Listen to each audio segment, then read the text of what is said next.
So Russell Westbrook will be teaming up with James Harden next year, and I'm here to tell you how the trade affects OKC. So before we get into the video, I just want to say if you're new to the channel, thanks for giving me a chance. If you're fucking with the content and you're fucking with the video, make sure you click the subscribe button at the end.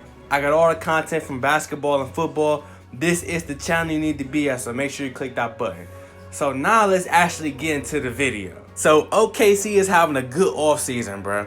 Simply because they finally woke up and realized, look, we got a good team here, but we just not good enough to make the finals, man. And they realized they broke as fuck, and they not gonna make the finals because they broke. So they broke all this shit up, and they clearing cash space so their future could be bright. They're rebuilding, you feel me? So they traded Paul George last week for shai gilgeous-alexander and some draft picks, you feel me? I got the video up on my channel. Check it out at the end when you're done watching this video.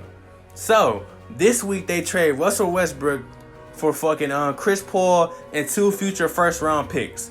So I thought it was a bad trade at first until I did my research. I'm here to tell you why it's a good trade and why it could potentially be a great trade down the road. So number one, they cleared $47 million in cap space, bruh, just by exchanging Chris Paul and Russell Westbrook, bruh. So that's a good thing. If you watched my last video, you know that even after trading Paul George, OKC is still $35 million in debt. Now that changes to $25 million. I don't know why it's not more than 20, well, less than $25 million, but I'm just telling you what the information gave me. You feel me? I'm sorry. So, also, they could potentially clear more cap space than that because remember, they got Chris Paul in return.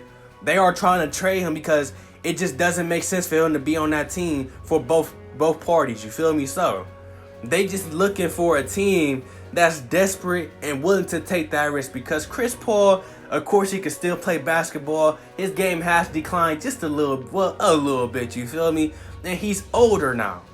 With his age, he's overpaid and he's also fucking injury prone. So that makes him a little bit unreliable, you feel me? So, like I said, it's a risk. But I'm sure they will find a suitor for Chris Paul and clear that space. So, with that being said, let's talk about these draft picks because this is what people aren't talking about, bruh. And I'm going to be the one to talk about it. The Houston Rockets got finesse, bruh. Simply because, number one, let's just look at the Houston Rockets, bruh. The picks that they gave up was 2024 and 2026 first round picks. They protected from number 1 through 4. So, it's a finesse because, number one, the Houston Rockets are not going to hold up until 2024, bruh. Just by doing process of elimination.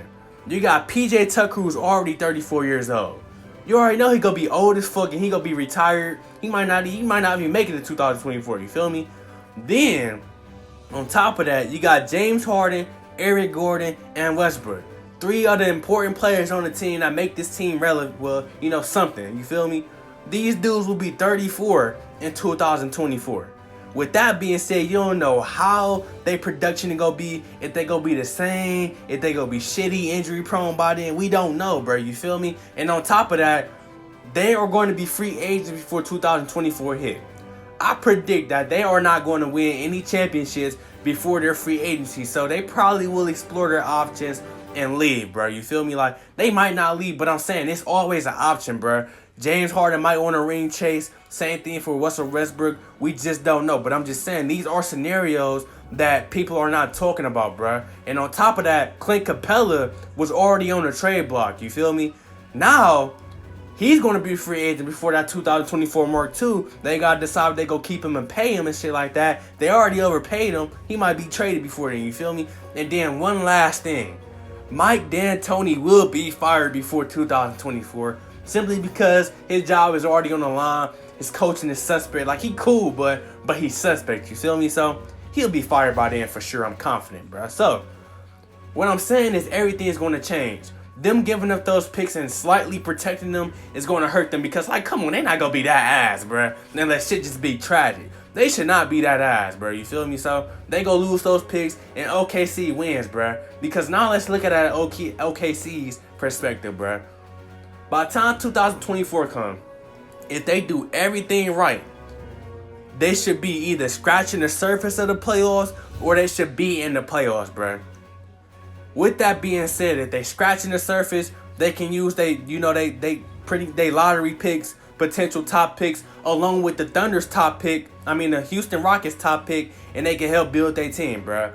Also, they have options here to where they can trade those picks, get a star, because we already know it's always a star that won out every year, bruh. Use those picks to acquire that star. Boom, now you're over the hump.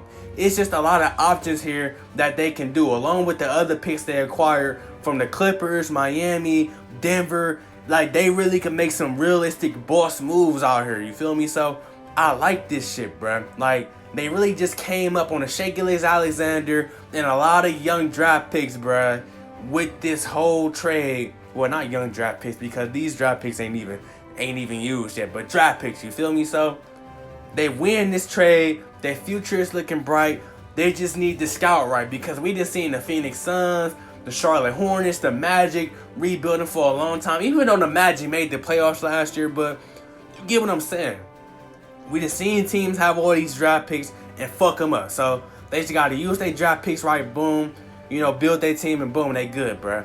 Also, in the future, they have to make sure if they get another trio that's like Chris Paul, KD, and Westbrook, keep that shit. Don't sacrifice that shit for no damn power forward unless he AD caliber, bro. You feel me? And then one more thing, bro. Don't splurge the contracts, OKC.